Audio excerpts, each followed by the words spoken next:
com uma parte importante da história do povo judeu, que é aquele período que nós trabalhamos, pelo menos por uns 4 encontros aqui, que foi o período interbíblico. Então, quando a gente estudou o interbíblico, nós, a partir de Daniel, fizemos uma imersão, olhando para frente, olhando para o futuro, a partir das profecias de Daniel, pensando os diferentes povos que Deus, através do profeta Daniel, disse que se levantariam e que fariam parte da história do povo de Israel. E à medida que nós fomos estudando o período interbíblico, nós fomos identificando cada um desses povos, babilônios, medo-persas, depois os gregos e finalmente os romanos.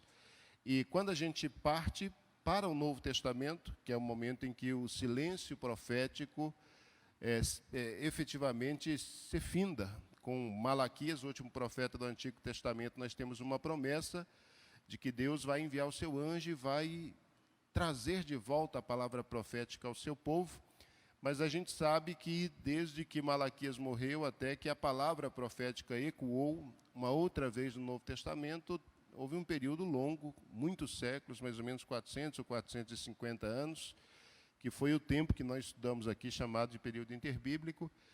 E eu volto a dizer, eu quis começar com Mateus 2, exatamente por isso, porque se em Daniel a gente, de forma prospectiva, pode olhar para o futuro, a partir das profecias e ver o cumprimento da palavra de Deus, através do capítulo 2 de Mateus, nós podemos olhar de forma retrospectiva, podemos olhar para trás e podemos ver o cumprimento fiel de cada uma das boas palavras de Deus. Então, Herodes, que nós conversamos bastante sobre ele no nosso último encontro, ele é um personagem importante para a gente, porque ele está pelo menos meio século antes de Jesus, um pouco mais de meio século antes de Cristo.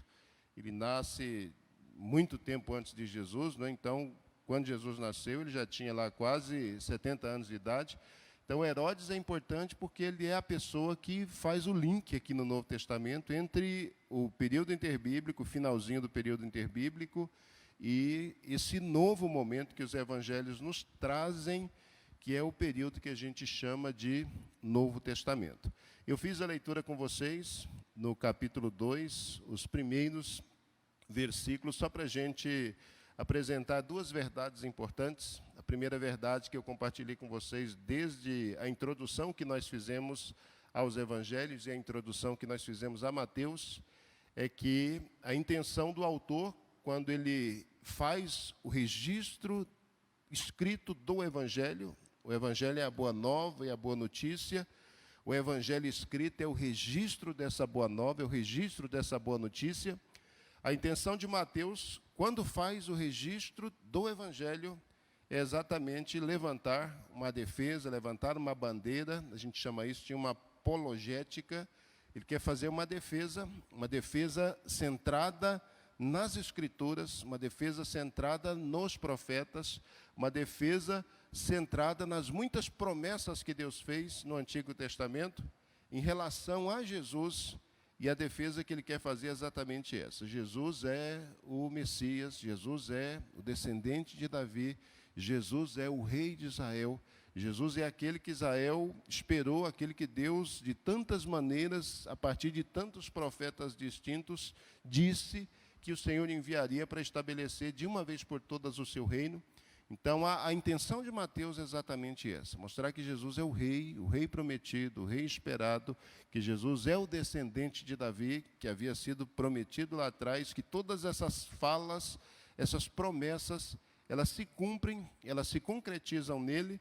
E o capítulo 2 é importante para a gente exatamente por isso, porque ele já começa falando aqui de um contexto em que dois reis estão vivendo aqui uma espécie de crise, não é? Então, nós começamos o capítulo 2, a partir do versículo 1, falando de Jesus que nasceu em Belém da Judéia. Eu vou retomar só a leitura, os comentários não, porque nós ficamos praticamente todo o último encontro discutindo ou conversando os primeiros 5 versículos, mas só retomando a leitura do primeiro versículo por diante do capítulo 2, para nós darmos sequência à nossa série de estudos. Se você não participou do último encontro e quer maiores informações sobre esses primeiros versículos, no Facebook da igreja, todas as mensagens ficam lá gravadas, né, para a posteridade. Então, no momento, você pode selecionar lá a escola dominical de 15 dias atrás, e caso tenha interesse, você pode acompanhar aquilo que a gente conversou.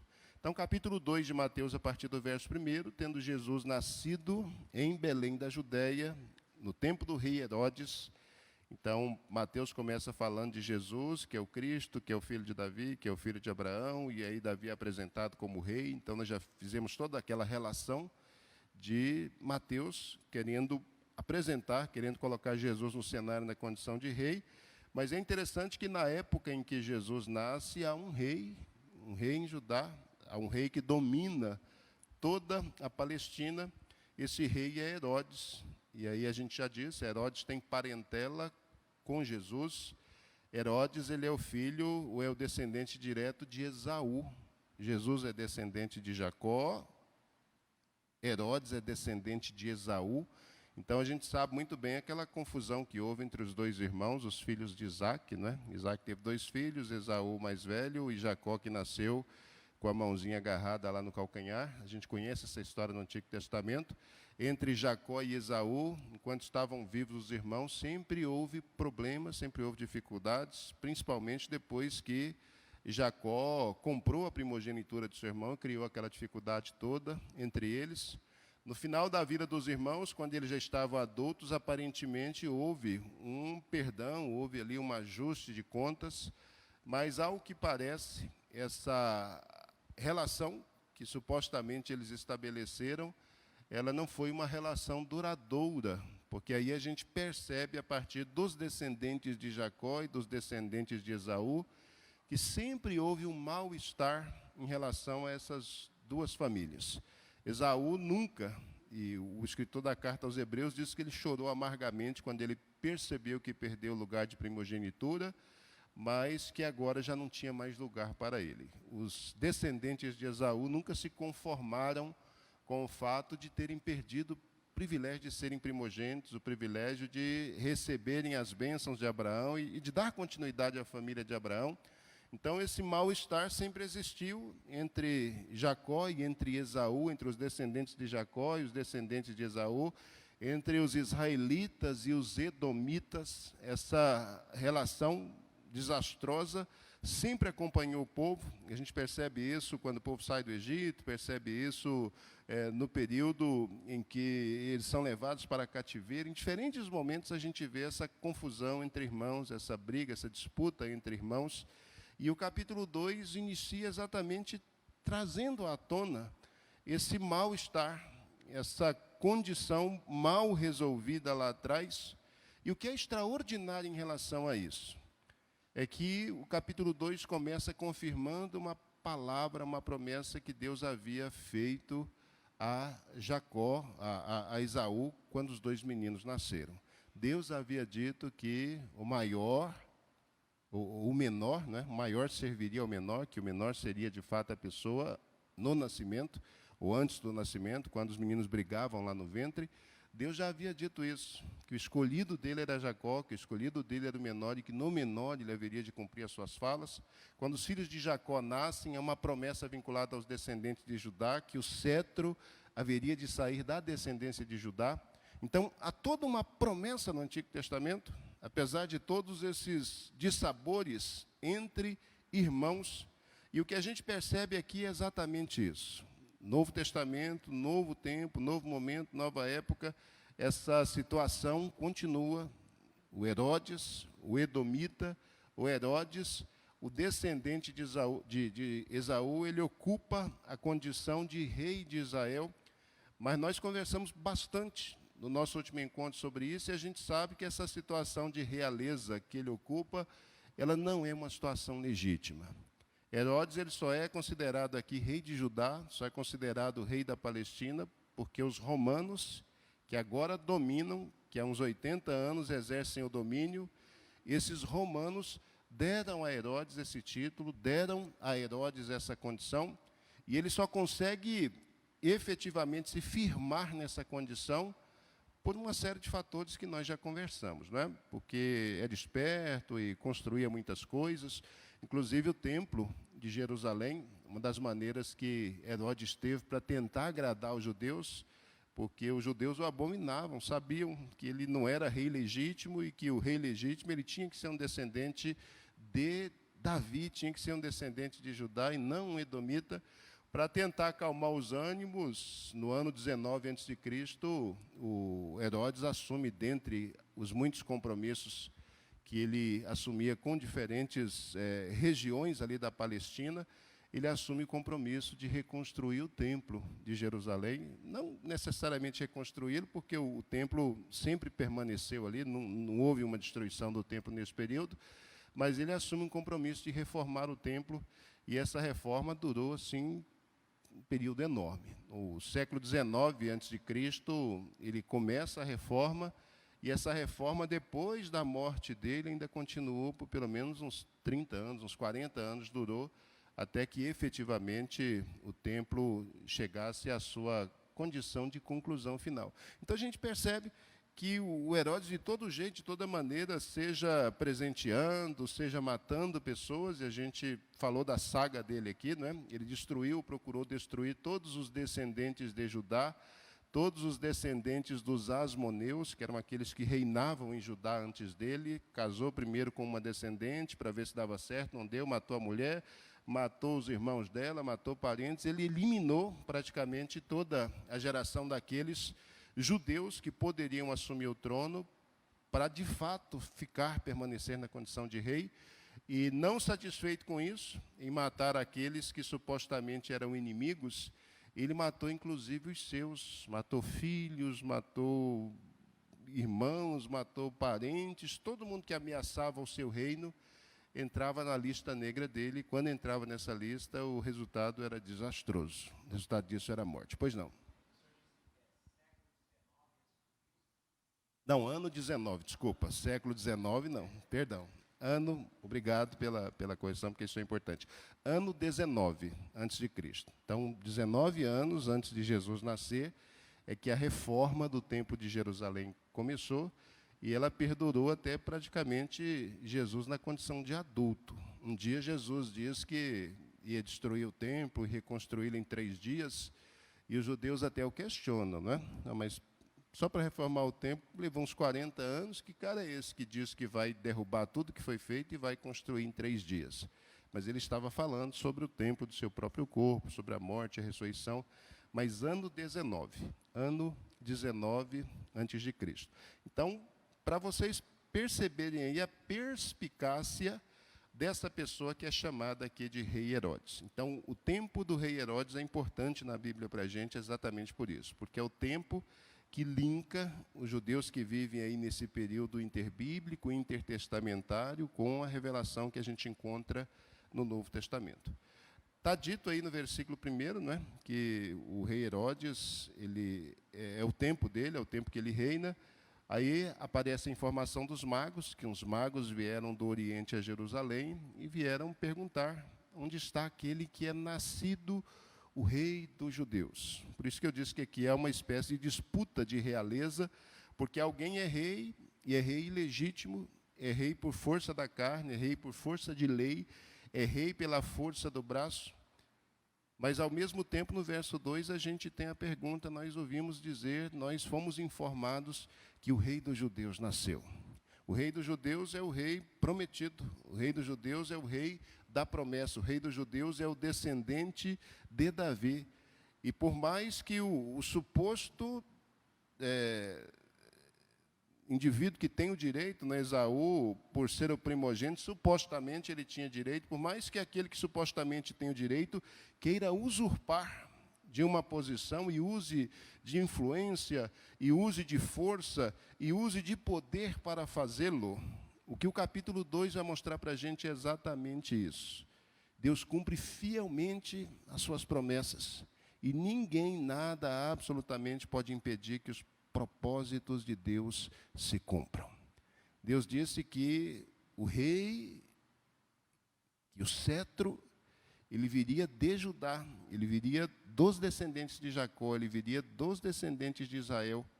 E por mais que haja um rei aqui, que também tem a linhagem de Abraão, de alguma forma, porque Esaú também é descendente de Abraão, a promessa é feita exatamente a Jacó e depois a Israel.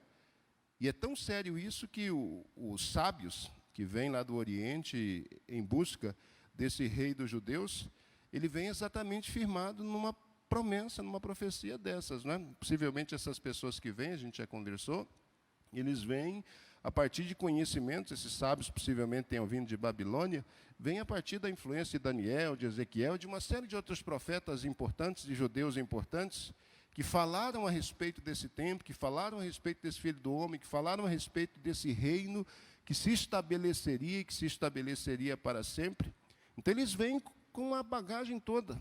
Há um rei, há uma esperança de alguém que virá para estabelecer um novo reino, para trazer salvação a todas as pessoas. E aí o que é extraordinário em relação a isso é que esses gentios, eles vêm de longe, vêm até Jerusalém e estão em busca. Eles querem conhecer, eles querem saber quem é esse rei dos judeus. Complicado isso, porque eles fazem uma pergunta, quem é o rei dos judeus, onde nasceu o rei dos judeus, num lugar em que supostamente existe um rei dos judeus, em que Herodes é apresentado ou colocado na condição de rei dos judeus. E eles dão informação, porque nós vimos a estrela no Oriente e viemos para adorá-lo. E Herodes, ou rei Herodes, ouvindo isso, perturbou-se, foi aqui que nós paramos no último encontro, e toda Jerusalém com ele. E aí nós falamos dessa perturbação de Herodes, né? 68 anos, está quase morto, doente, está assim, vai morrer nem um ano direito depois disso aqui, ou possivelmente um ano depois que esses sábios ou magos fazem a visita aqui. Então, o período de vida que ele tem ainda é muito curto. Mas diante da ameaça de que nasceu o rei dos judeus, e eu até disse aqui, como a neurose é uma coisa esquisita, né? Porque eu já estou velho, eu sei que eu não vou passar de um ano de vida. E que ninguém tira o meu reino, que ninguém toma o meu reino, porque nem é possível, nem tem tempo para isso. Mas só de ouvir falar que o rei dos judeus nasceu, se nasceu para chegar à condição de rei, tem que primeiro crescer, tem que primeiro se tornar gente, para depois assentar no trono. Mas só a ameaça de que o rei dos judeus nasceu foi suficiente para perturbá-lo, para angustiá-lo, e de acordo com o relato que a gente tem na Escritura, não só Herodes fica perturbado, mas a Jerusalém inteira fica perturbada com ele. Eu me lembro de falar com vocês, isso é importante, que essa perturbação de Jerusalém em relação a esse evento, né, o rei dos judeus nasceu, e nós queremos saber aonde ele nasceu. Essa perturbação de Jerusalém não é um alívio, assim, um momento de alegria, pensando, aleluia, finalmente os profetas, as palavras proféticas vinculadas ao descendente de Davi vão se cumprir e nós seremos livres. Essa perturbação de Jerusalém junto com o Herodes é exatamente o medo, o receio que eles têm de que Herodes cause algum mal, faça algum dano a eles. E à medida que a gente for fazendo a leitura do texto, nós vamos ver que as suspeitas deles não eram suspeitas infundadas. Não foi à toa que, quando Herodes ficou perturbado com a ameaça de que possivelmente o novo rei estaria querendo tomar o seu lugar, não foi à toa que Jerusalém toda ficou perturbada, ficou angustiada com aquilo, porque ela sabia que toda vez que Herodes suspeitava que alguém fosse dar um golpe, só de ele sonhar que alguém poderia ter pensado em dar um golpe, isso era suficiente para sentenciar de morte a pessoa, a família da pessoa, os parentes da pessoa, os amigos da pessoa, os simpatizantes da pessoa, e se os inimigos descuidassem, os inimigos da pessoa também morriam, para evitar qualquer vínculo, qualquer link. Então, esse é o Herodes, essa é a pessoa com quem nós estamos lidando. Verso 4, e aqui a gente continua, e congregados todos os príncipes dos sacerdotes e os escribas do povo, isso é importante, essa informação, observem como Herodes realmente era um rei centralizador, e observem como o próprio sistema religioso, por interesse particular, ou por receio, por medo desse personagem louco, desse personagem implacável que era Herodes, observe como esse sistema todo estava nas mãos desse rei. Ele convoca as pessoas que supostamente poderiam dar respostas à pergunta dos magos, Onde nasceu o rei dos judeus? Nós ouvimos dizer que ele nasceu, tem uma estrela que está nos guiando, que está nos conduzindo, mas nós não sabemos exatamente onde ele nasceu e queremos adorá-lo, queremos saber onde ele nasceu. Herodes congrega os príncipes dos sacerdotes, aqueles que têm autoridade religiosa, os escribas, aqueles que supostamente têm o domínio, têm o conhecimento da lei, chama todo esse pessoal se reúne, e ele faz uma pergunta muito simples. Onde haverá de nascer o Cristo? Interessante a pergunta, não é? Que o Herodes faz para esses sábios, faz para esses sacerdotes, para esses conhecedores da lei, porque a pergunta que os sábios que vêm de Babilônia fazem é: onde nasceu o rei dos judeus? A gente queria saber onde é que o rei dos judeus nasceu, porque tem uma estrela que está nos conduzindo e a gente quer adorá-lo. Quando Herodes faz a pergunta, Herodes não pergunta onde nasceu o rei, mas ele quer saber aonde haveria de nascer o Cristo. E é importante Herodes perguntar não pelo rei, mas pelo Cristo. Por quê? Porque quando ele fala a respeito do Cristo, ele mostra a consciência que ele tem, de que apesar de ele estar ocupando uma função, um papel de realeza, esse papel não é dele por direito. O termo Cristo aqui, o termo ungido, que é outra tradução para Cristo, ele fala exatamente disso, daquele que Deus escolheu. Então, o maior desespero de Herodes é saber que, apesar de ele ocupar a função de realeza, apesar de ele estar sentado no trono e ter a coroa, ele não é o Messias, ele não é o Cristo, ele não é o ungido, ele não é o escolhido. Que aquele que os magos estão perguntando a respeito e que estão dizendo que será o rei dos judeus, Herodes tem consciência disso, esse é o escolhido, esse é o Messias. Esse é aquele que os profetas falaram a respeito. Então, Herodes coloca todo o serviço religioso da época à sua disposição. E aqui a gente percebe como o terror tomou conta desses sábios, né? Porque se realmente eles crescem na promessa e estivessem dispostos a viver de acordo com essa promessa, eles diriam qualquer coisa, mas eles jamais colocariam os seus serviços à disposição de um homem cruel, de um homem perverso, de um homem maligno, como foi Herodes. Mas o que é que a gente percebe na leitura que se faz do texto? Verso 5 continua: eles disseram, foram lá, pesquisaram, olharam nos profetas para ver se havia alguma informação a respeito do local do nascimento do Cristo, do local do nascimento do Messias. E havia profecias, havia promessas. E uma profecia em particular no profeta menor, no profeta Miqueias. Havia uma profecia designando especificamente o local onde o Messias nasceria, ou haveria de nascer. E eles pesquisaram, vasculharam os profetas, as escrituras, e verso 5. E eles lhe disseram: em Belém da Judeia, porque assim está escrito, assim foi dito pelo profeta. Verso 6. E tu, Belém, terra de Judá, de modo nenhum és a menor entre as capitais de Judá, porque de ti sairá o guia que há de apacentar o meu povo Israel. Quando a gente faz a leitura desse texto e faz uma leitura sem essa percepção maior do contexto, a impressão que se tem é essa, né, de que realmente esses religiosos, escribas, todos estavam aguardando o cumprimento da profecia, e como eles eram cuidadosos em fazer as pesquisas assim, para descobrir exatamente onde o rei dos judeus havia de nascer, para se alegrar junto com esses magos que haviam vindo para adorar o seu Senhor. Mas o que a gente tem aqui é exatamente o contrário. A Escritura está sendo utilizada, o conhecimento de Deus, o conhecimento de Bíblia, o conhecimento teológico que eles têm aqui,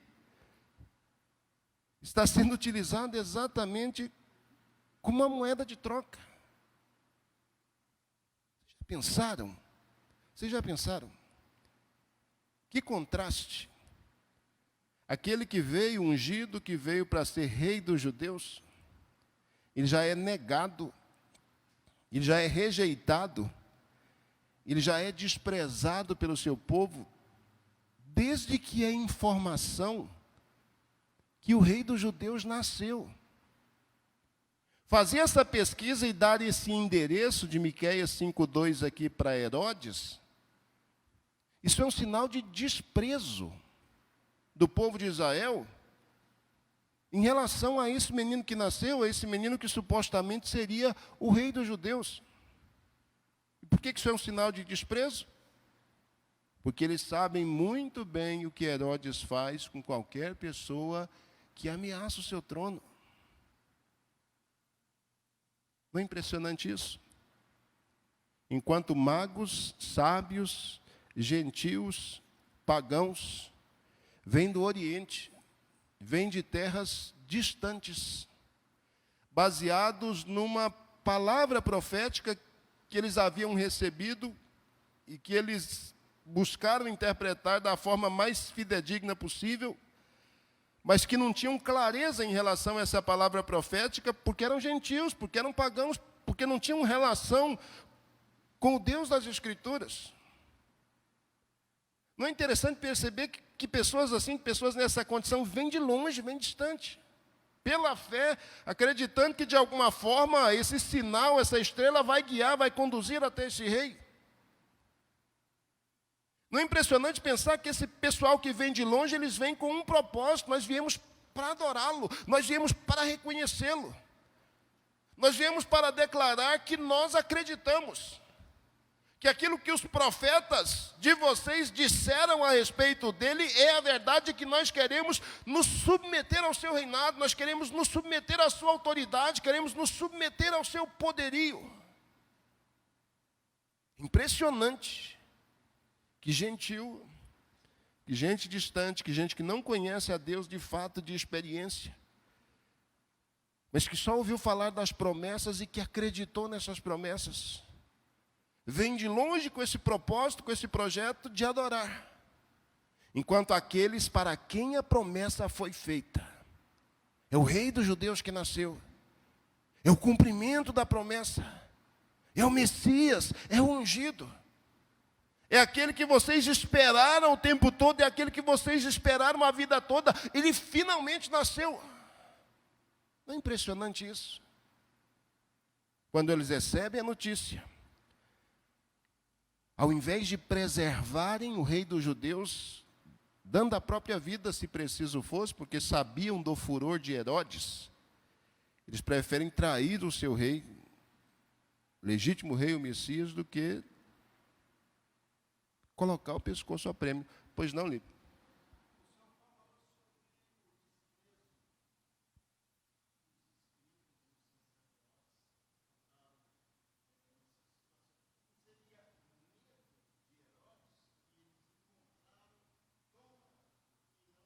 Sim, sim, medo. Mas eu digo desprezo em relação às profecias, por quê?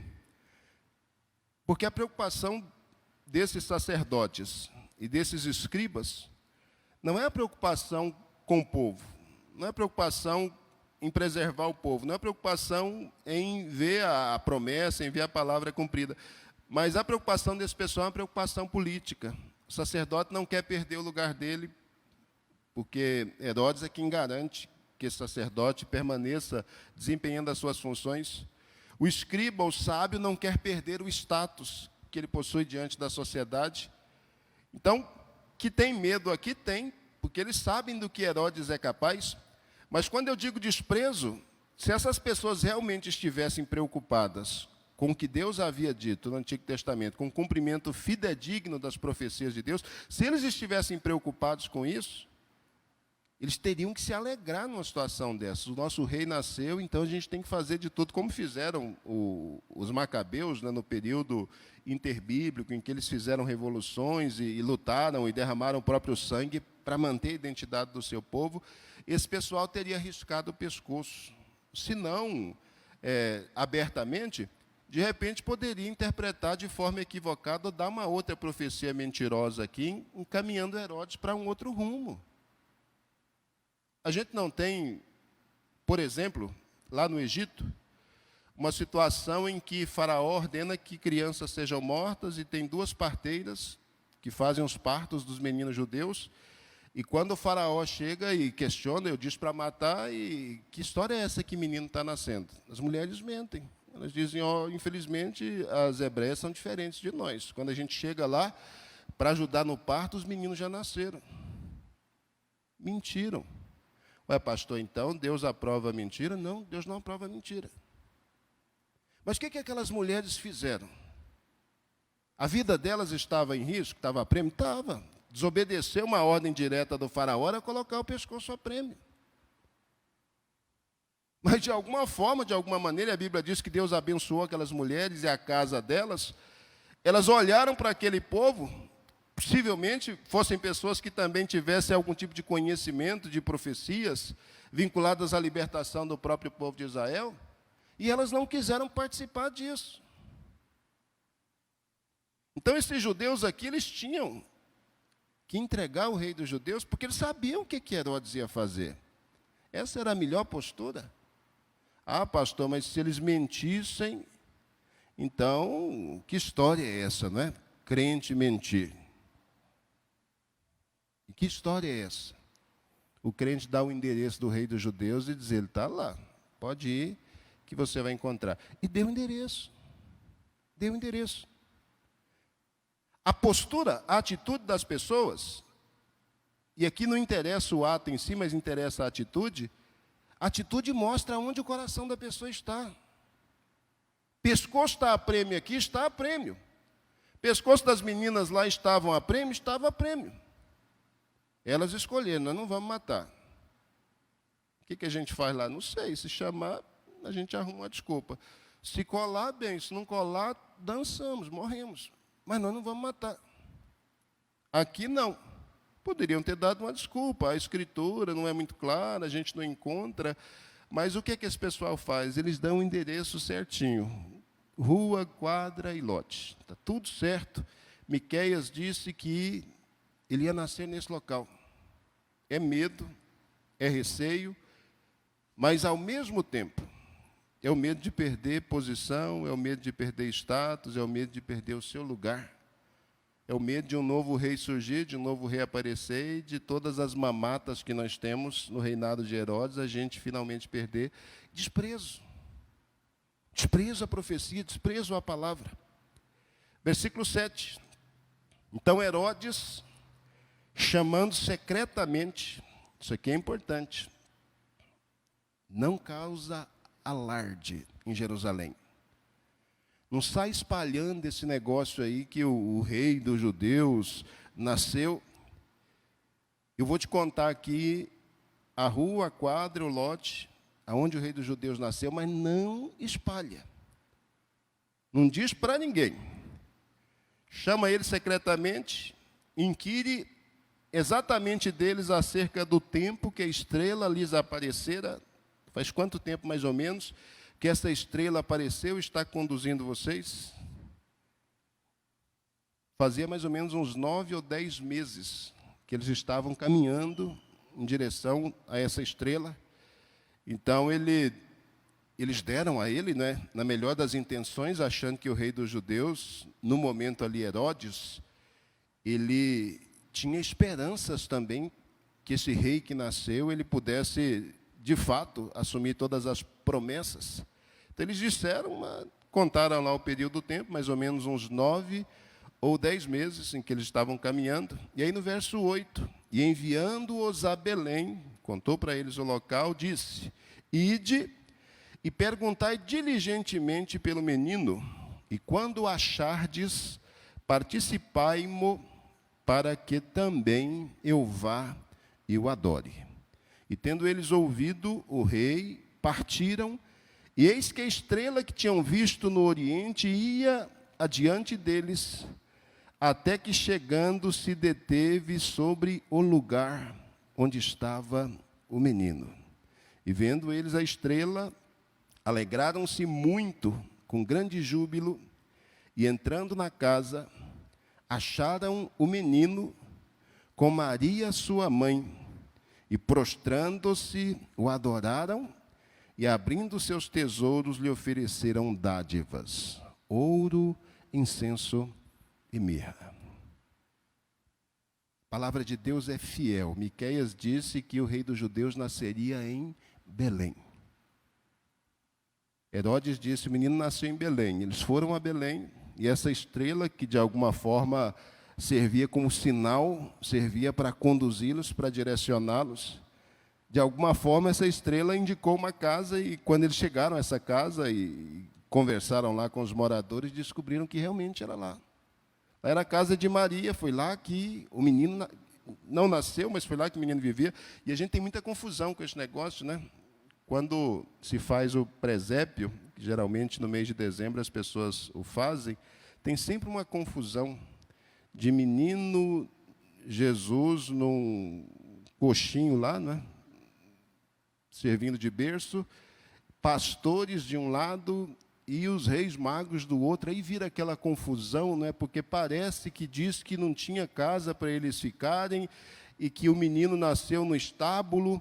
Depois parece que já fala que a estrela apontou para a casa, e quando chegaram na casa, a Maria estava, e lá estava o menino. Peraí, o menino nasceu no estábulo ou o menino nasceu em casa? O menino nasceu no estábulo. Os pastores viram, os pastores visitaram, os pastores judeus, nasceu para os judeus foram as primeiras pessoas que tiveram a possibilidade de vê-lo, de recebê-lo, e o receberam assim: bercinho, se quiser, coxo, fique à vontade aí, palha tem demais, não é? E está tranquilo. Esse evento aqui dos magos, dos reis, isso aqui é um evento que aconteceu 9 meses depois. Então, não é a mesma coisa. Essa mistura que se faz no presépio é uma mistura equivocada. Esses personagens aqui, eles não estão vivendo ao mesmo tempo, são outros momentos, é outra situação na história. É outra situação. Então, os reis chegam, ele está em casa, está em Belém, encontra o menino, encontra Maria. E olha a postura que essas pessoas assumem. Quando esses reis percebem ali o menino, a Bíblia diz que eles o adoram, que eles se prostram diante dele, que eles reconhecem a sua autoridade. E cada um deles começa, então, a dar presentes a Jesus, dar dádivas a ele. Enquanto os judeus deram capim e coxo, estábulo como presente de boas-vindas ao rei, esses que vieram do Oriente deram a ele ouro, incenso e mirra. Esses presentes, algumas vezes, se faz interpretações tipológicas ou teológicas desses presentes. O ouro representaria a divindade de Jesus, o incenso representaria a condição de Jesus no papel de intercessor de todos nós, a mirra falaria sobre o sofrimento de Jesus. Algumas pessoas, às vezes, interpretam esses 3 elementos como momentos diferentes ou distintos de Jesus, o reconhecimento que esses magos tinham a respeito de Jesus na condição de Deus, de Jesus na condição de nosso Redentor, de Jesus como aquele que sofreria. Mas o texto em si não permite a gente fazer essa relação tão figurada, como geralmente a gente faz.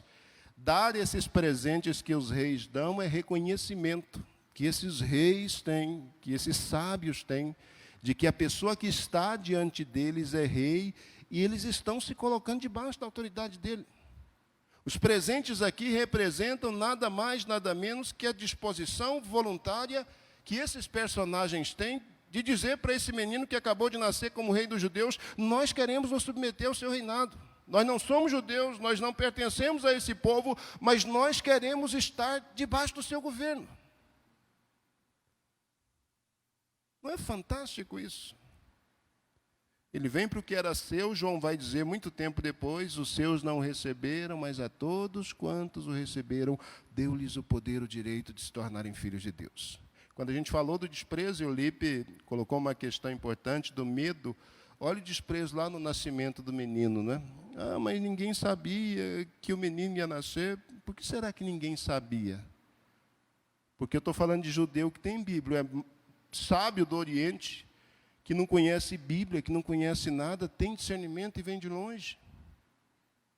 Quando o menino nasceu, 9 meses antes, os sábios viram de alguma forma lá e vieram ao encontro dele. Agora, os judeus, o povo que tem Bíblia, o povo que tem a palavra, o povo que discerne as coisas, não consegue perceber, não consegue enxergar, não consegue viver, não consegue ver o cumprimento dessa palavra. Então, eles se prostraram diante do menino rei. Geralmente as pessoas dizem que são 3 magos. A gente não sabe quantos magos são, quantos sábios são. O versículo 2, o versículo 1 do capítulo 2, diz que uns magos vieram do Oriente. E aí, nesse versículo 11 que nós lemos, a gente vê as dádivas que foram dadas, ouro, incenso e mirra. Então, por causa das dádivas, é que as pessoas geralmente dizem que foram 3 sábios. E aí, na tradição católica, inclusive, cada sábio ou cada mago desse tem um nome, mas a gente não sabe quantos magos eram, quantos sábios vieram do Oriente. O que se sabe, de acordo com Mateus, é que alguns deles vieram ao encontro de Jesus e que, nesse caso aqui, eles deram 3 tipos de presentes a ele, ouro, incenso e mirra, que falava exatamente disso, do reconhecimento que eles tinham da autoridade desse novo personagem que estava diante deles. Então, nunca diga que foram 3 reis, porque a Bíblia não diz que foram 3. Ela só diz que foram uns e que os presentes aqui foram 3 tipos de presentes, ouro, incenso e mirra. Verso 12, isso aqui é importante. Encontraram o menino, deram presentes, reconheceram, devem ter batido um papo com Maria, com José, possivelmente passaram alguns dias com eles ali, e eles devem ter refrescado a memória desses sábios em relação a uma série de promessas e profecias que o Antigo Testamento havia feito a respeito desse Messias, desse ungido. E agora é hora de voltar. E pelos sábios, por eles teriam voltado até o rei Herodes para dar o endereço certinho, não é? Em Belém, Rua 5, quadra 2, lote 1, está certinho, o menino está lá. Mas o que é que a gente tem no verso 12? E sendo por divina revelação avisados em sonhos, para que não voltassem para junto de Herodes, partiram para a sua terra por outro caminho. Aqui a gente tem uma informação importante, a informação de que sonhos podem ser canais, podem ser mecanismos a partir dos quais Deus traz revelações. Deus trouxe revelações no passado para diferentes personagens. José, por exemplo, é um sonhador, e Deus contou coisas extraordinárias para ele a partir de sonhos. E aqui, pelo menos nas primeiras páginas do Novo Testamento, nós vemos esse expediente sendo usado uma outra vez, onde Deus comunica revelações aos seus filhos. E isso parece um dom. É possível que Deus, de fato, comunique conosco, fale conosco, traga a nós. Não vou dizer revelações, porque quando a gente fala de revelação em contexto de Bíblia, nós estamos falando de Deus compartilhando, contando coisas para a gente, que depois vão ser escritas, vão ser registradas e vão se tornar regra de fé para todo mundo. Então, não são revelações no sentido da Escritura aqui, Deus contando para a gente o desenrolar da história, porque isso já foi fechado lá no último livro do Antigo Testamento, no livro do Apocalipse, mas revelações no sentido de que Deus compartilha necessidades, situações, realidades, perigos. Ele compartilha, Deus fala conosco através de sonhos. Essa é uma questão importante das Escrituras, e eu particularmente conheço muitas pessoas a quem ou com quem Deus fala através de sonhos. Então, isso não é uma coisa estranha. Se Deus fala com você através de sonhos, isso é um dom, isso é uma possibilidade maravilhosa, e fique sempre atento ao que Ele tem a dizer. Porque ou Ele tem a dizer alguma coisa para você, a respeito do seu próprio proceder, ou Ele tem alguma coisa a dizer para alguém através de você, você pode ser o instrumento, pode ser o canal. Seguindo a leitura, verso 13, e tendo-se eles retirado, eis que o anjo do Senhor apareceu a José em sonhos, novamente, dizendo, levanta-te e toma o menino e sua mãe, e foge para o Egito, e demora-te lá, até que eu te diga, porque Herodes há de procurar o menino para o matar. E levantando-se ele, tomou o menino e sua mãe de noite, e foi para o Egito. E esteve lá até a morte de Herodes, para que se cumprisse o que foi dito da parte do Senhor pelo profeta. Aqui nós temos Oséias 11:1 como profeta que é mencionado. para que se cumprisse o que foi dito da parte do Senhor pelo profeta que diz: do Egito chamei o meu filho. É muito interessante a gente pensar isso. Quando Oséias diz essas palavras, do Egito chamei o meu filho, Oséias está retomando a história do povo de Israel, quando Deus permitiu que eles fossem levados para o Egito, quando Deus permitiu que lá eles crescessem, se fortalecessem, permitiu que eles fossem angustiados e fossem oprimidos lá, e depois os livrou, os libertou de forma extraordinária, para mostrar essa nova relação que haveria entre Deus e o povo de Israel, essa relação de pai e filho, que estava sendo estabelecida a partir da aliança que fez com Abraão. Fala, Lipe.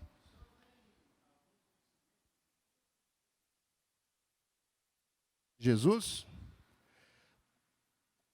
Aqui vai dizer que ele ficou até a morte de Herodes. Se a gente for considerar isso aí nesse período cronológico, talvez alguns meses, uns 6 meses, talvez, não muito mais do que isso, porque imediatamente após a morte de Herodes, a Bíblia diz que o anjo aparece novamente a ele e diz para ele que é hora de voltar. Talvez ele tenha ficado uns 6 meses, uns 8 meses por ali, porque pouco tempo depois do evento que a gente vai ver a partir dos versos 16 por diante, o Herodes morre. Com a morte de Herodes, que era a grande ameaça para Jesus, o anjo o conduz de volta. Mas essa pequena passagem ali pelo Egito, talvez um período de uns 6 meses, não muito tempo ele ficou ali, isso aqui é uma espécie de retrospectiva da história do povo, exatamente para se mostrar como, na pessoa de Jesus, Deus cumpre todas as promessas feitas para o povo de Israel. Cada uma dessas promessas é cumprida e é cumprida de forma fiel. Então, o povo é levado para o Egito. Aqui a gente tem Jesus que é conduzido momentaneamente ou temporariamente para o Egito. Herodes morre, o faraó morre.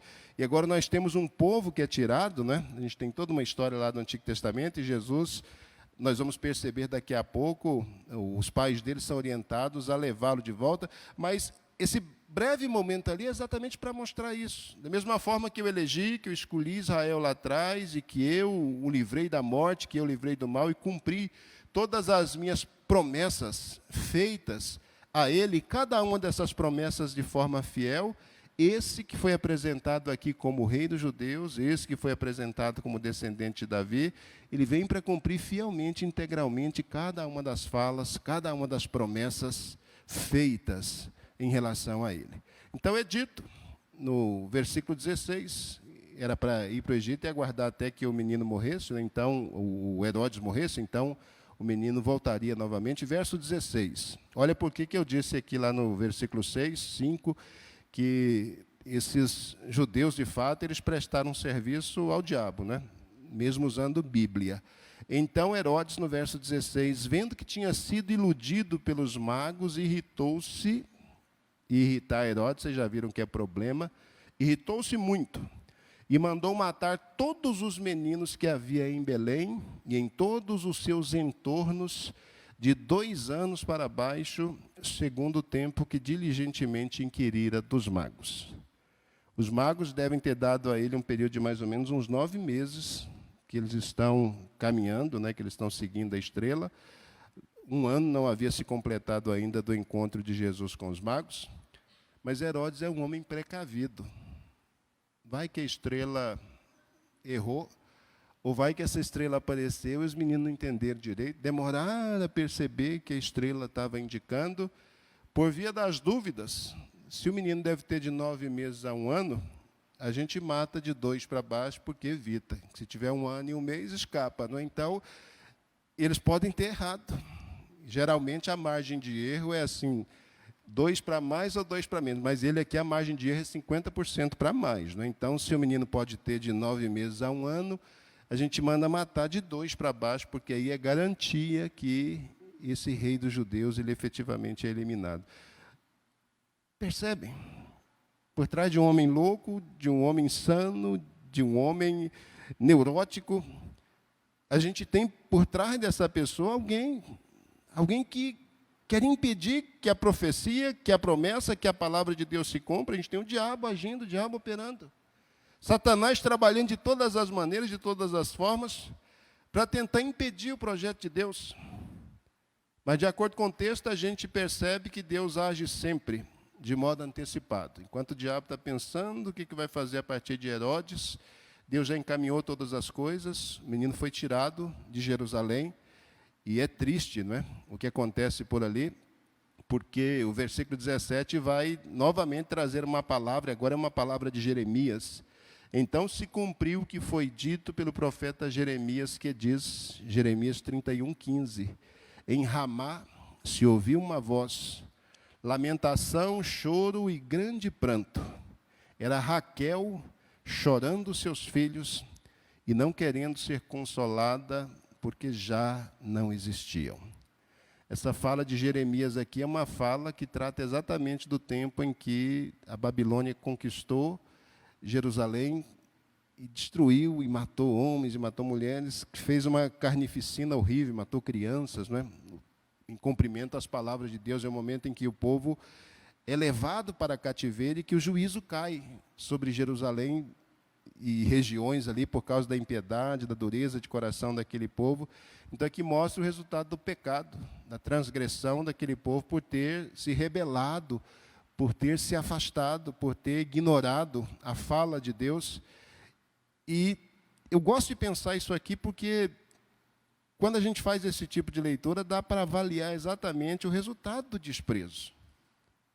Quando sacerdotes e escribas condenam o rei dos judeus à morte, desprezando toda a palavra, toda a profecia, isso é como se figuradamente a gente estivesse olhando para trás para a história de Israel outra vez, e vendo Deus falando com o povo, arrependam-se, convertam-se, voltem-se para mim, abandonem os pecados de vocês. E o povo virando as costas para Deus, ignorando a fala dele, desprezando-o, até que finalmente o juízo vem. O que acontece em Belém, infelizmente, são crianças que morrem aqui, e algumas centenas de crianças em Jerusalém morreram nesse evento monstruoso aqui, nesse infanticídio que é causado por Herodes. Mas aqui a gente percebe exatamente isso. Aqui é mostrado de forma clara o que ocorre quando alguém fecha os olhos para Deus, para a palavra dele, ignora o Senhor, permanece no pecado, rejeita a sua direção, rejeita o seu senhorio, diferente daquilo que esses magos fizeram. O juízo é sempre desastroso, o resultado disso é sempre nefasto.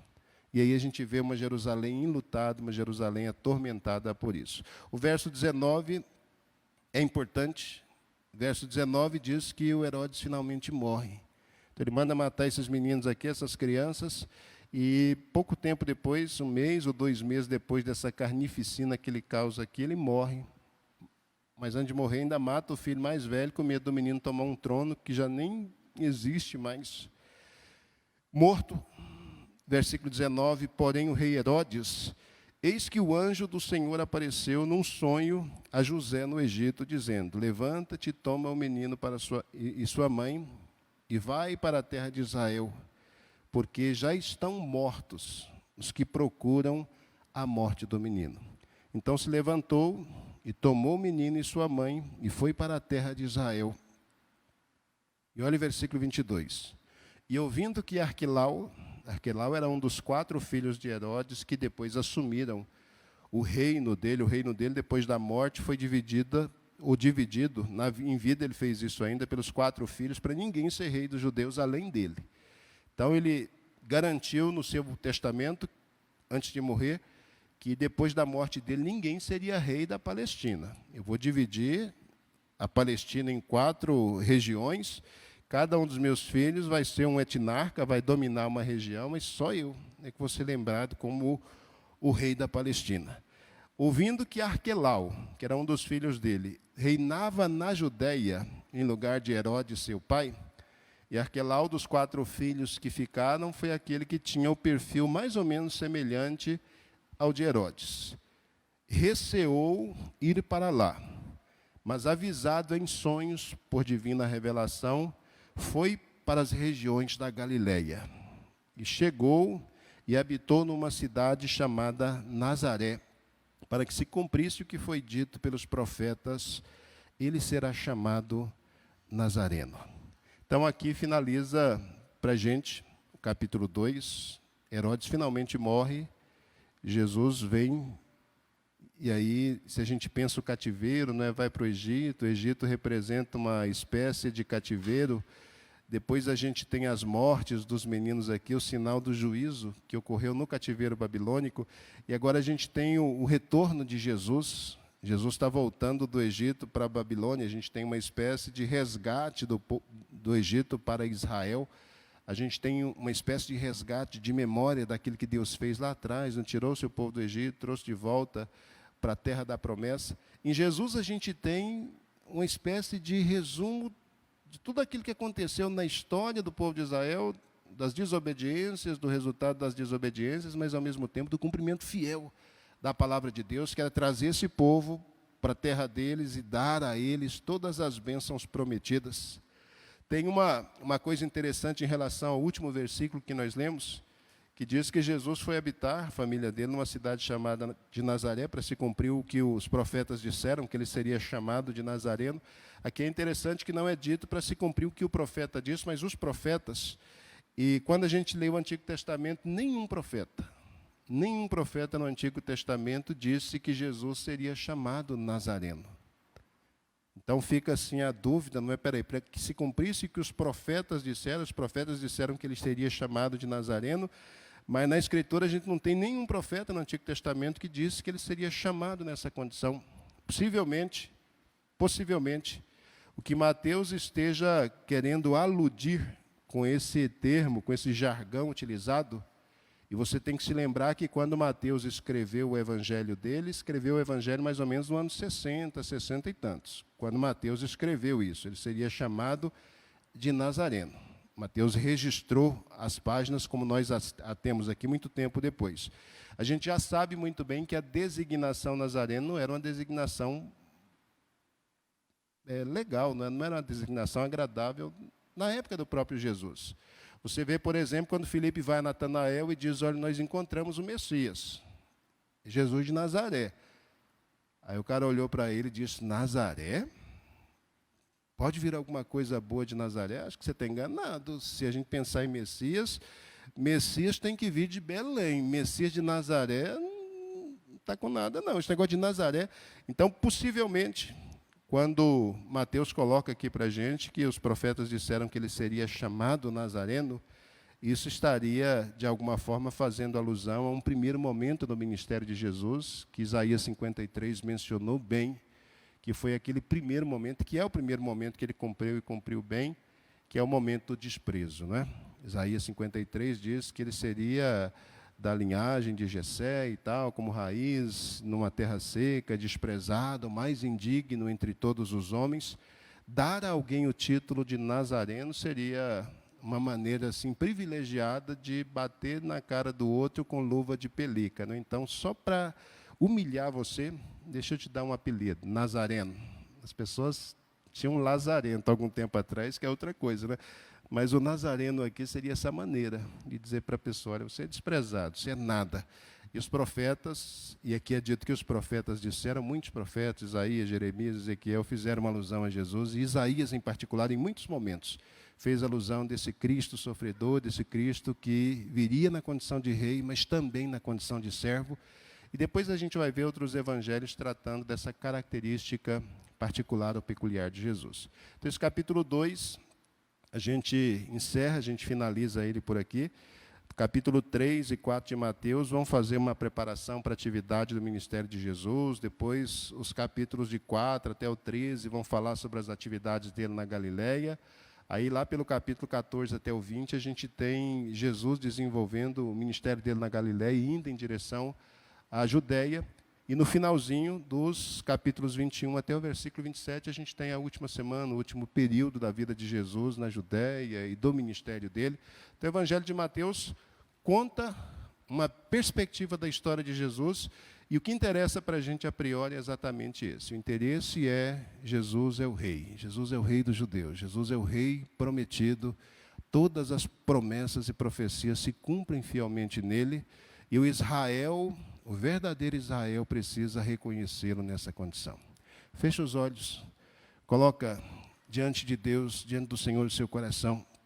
Quando a gente lê as Escrituras, e percebe como Deus tem o controle absoluto de todas as coisas estão debaixo do controle, do poderio dele, nada, absolutamente nada ocorre alheio ao seu conhecimento, à sua vontade. Quando a gente lê as Escrituras e percebe o cuidado de Deus, o cuidado em prometer e o cuidado em cumprir cada uma de suas boas promessas. Quando a gente lê as Escrituras e descobre que o rei dos judeus nasceu e que os gentios foram os primeiros a se dobrarem diante do rei dos judeus e a reconhecerem o seu senhorio, a sua soberania sobre as suas vidas. Isso deve encher o nosso coração de gozo, deve encher o nosso coração de alegria, porque isso já era um prelúdio, já era um aviso da parte de Deus. A salvação se tornou real, se tornou realidade. E brevemente ele estará disponibilizado a todas as pessoas do Oriente, do Ocidente, do Norte e do Sul. Povos, raças, línguas e tribos diferentes, todos terão privilégio. Foi por causa disso que eu e você hoje no século XXI, aqui no Brasil, falando português, nós temos o privilégio e a oportunidade de não apenas reconhecer, mas de declarar Jesus como Senhor da nossa vida. Pai, nós somos gratos porque o Senhor é bom, o Senhor é o Senhor, Senhor das nossas vidas, Senhor das nossas existências, Senhor que conduz, que direciona o nosso caminhar, o nosso falar, o nosso proceder. Nossa vida é Tua, ó bendito Deus, e nós dependemos inteiramente de Ti. Que o Senhor nos tome pela mão, que o Senhor nos conduza, que o Senhor nos direcione, que o Senhor nos tome pela mão, nos conduza, nos abençoe. Que o Senhor tenha piedade das nossas vidas, ó Deus, que o Senhor nos livre do mal, que o Senhor nos livre, Pai Celestial, de nos afastarmos, de nos distanciarmos da sua soberania, do seu senhorio. Deus, nós somos teus, Deus, nós pertencemos a ti. Deus, mais uma vez nós nos prostramos diante do teu senhorio, diante da tua autoridade, e reconhecemos Jesus como nosso rei, e reconhecemos Jesus como Senhor das nossas vidas, e reconhecemos Jesus como aquele que conduz dia a dia os nossos passos. Obrigado, bendito Deus, obrigado, querido Senhor, obrigado, amado Salvador, pelo cuidado, pela bondade, pela misericórdia que dia a dia o Senhor manifesta nas nossas vidas. Continua, Senhor, nos tomando pela mão e conduzindo, continua nos abençoando poderosa, graciosa, maravilhosamente, ó Deus. É o pedido que nós fazemos nesta manhã, Senhor, em nome de Jesus. Em nome de Jesus te adoramos, Deus, em nome de Jesus.